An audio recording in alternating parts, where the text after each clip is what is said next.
आज चली तोरी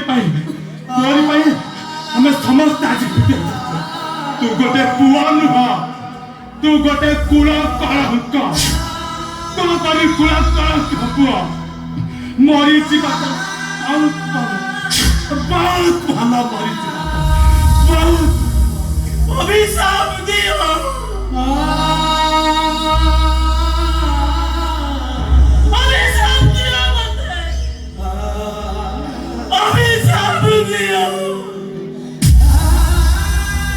मीरा एचिनु अरे क्यों मते मो झियो को किए दुष्कर्म कर मारी दै छी अरे कुआ मते कुआ ए मीरा एचिनु को मो झियो के दे खाल के करी रहते ए कुआ मते कुआ ना फुल के मारी छी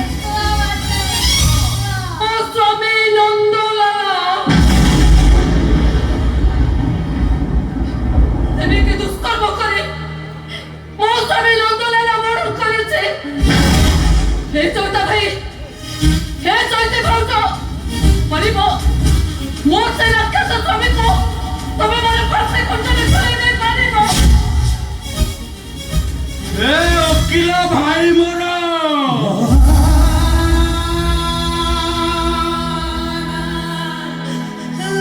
मुंडो धारा तुंड मारी तत पाठ पढ़ाई मोरा वकील करैछि तू परा करे शहर बड़ वकील वकील बाबू झील को कौन न्याय मिलवानी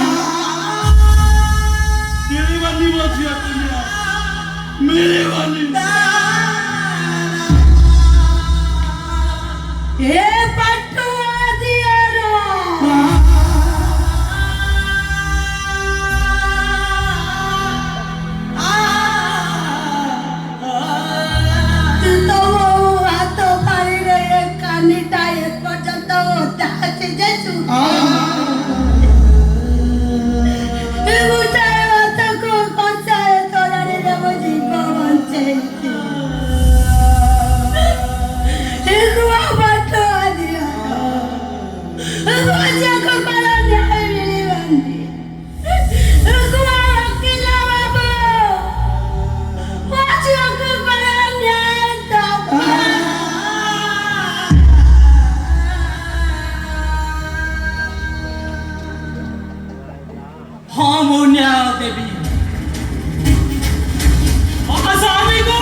भी तो भागवत कम बुड़ी रोची पुणी एमती कम कर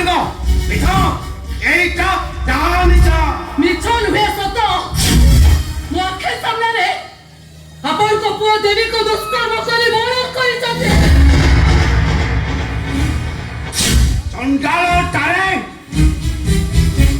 अदल इशारे एते बड़ा भूल कर देला छाड़ीबिनी सही मु पुलिस रे देबी फांसी खुंटे रे झुलाई देबी छाड़ीबिनी हां चिन्मा ओ हमारे रिसेप्शन पार्टी की जाओ वो देखुची से टक्का गला पड़े चलो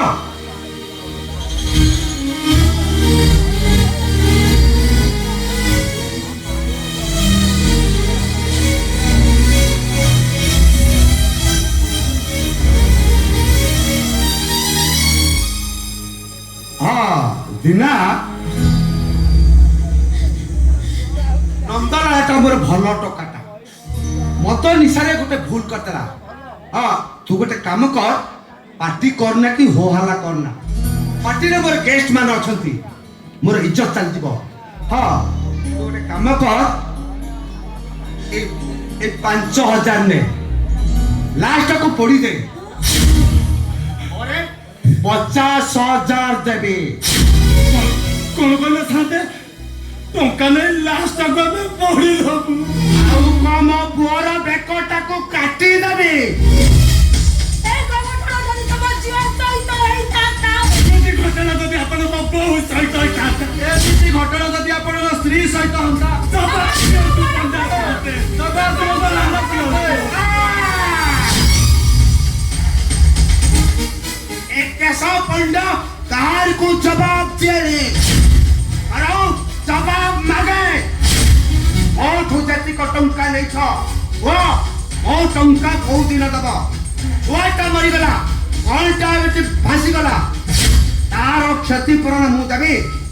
କେହି କିଛି ଜାଣିବା ଆଗରୁ, କେହି କିଛି ଶୁଣିବା ଆଗରୁ ଏ ପଣ୍ଡା ସାନ୍ତଙ୍କର ହୁକୁମ। ଲାଶଟାକୁ ପୋଡ଼ି ପାଉଁଶ କରିଦିଅ, ଲିଭାଇ ଦିଅ ମୋ ପୁଅ ମାଥା ଉପରୁ କଳଙ୍କର ଦାଗ। ବାସ୍। ଝିଅ ହୁଅନ୍ତୁ ପଣ୍ଡା ସାନ୍ତେ।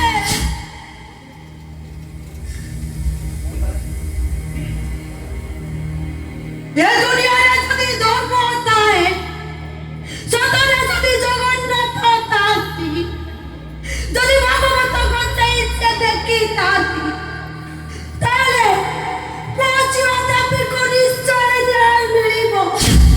ଆଉ ତମ ତଣ୍ଡାର ପୁଅ ଫାଶୀ ପାଇବ। ଫାଶୀ ପାଇବ, ଫାଶୀ।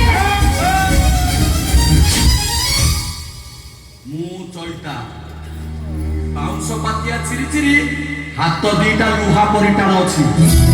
ମୁଁ ଚଇତି ଦେହରେ ହାତ ଦେବାକୁ ଚେଷ୍ଟା କଲେ ତୋ ହାତଟା ଯେ କେତେ ଖଣ୍ଡ ହେଇଯିବ ବେହିସାବ କରିପାରିବୁନି। କଣ କେଶା ବଡ ପଣ୍ଡା, ସେ ଭାଗବତକୁ ସେଇ ମୋ ଝିଅକୁ ନିଶ୍ଚୟ ନ୍ୟାୟ ଦେବେ। ଆଉ ଫାଶୀ ପାଇବ ତୋ ପୁଅ ନନ୍ଦଲାଲା।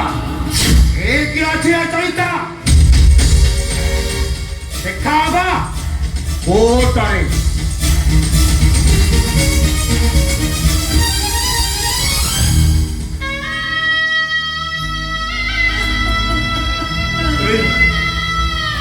ଆଉ କାଠି ଆଇଲନି ନାତୁଣୀକୁ ମଶାଣିକୁ ନେଇକିନା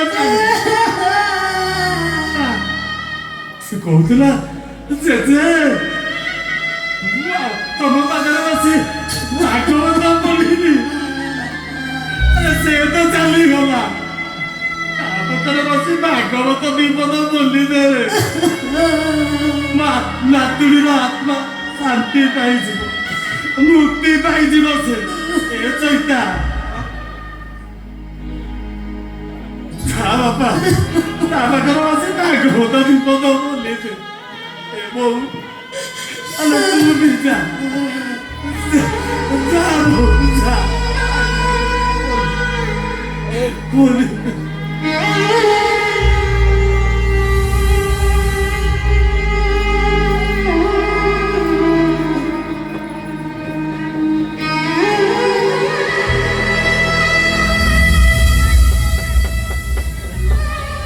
গোবিন্দ গোবিন্দ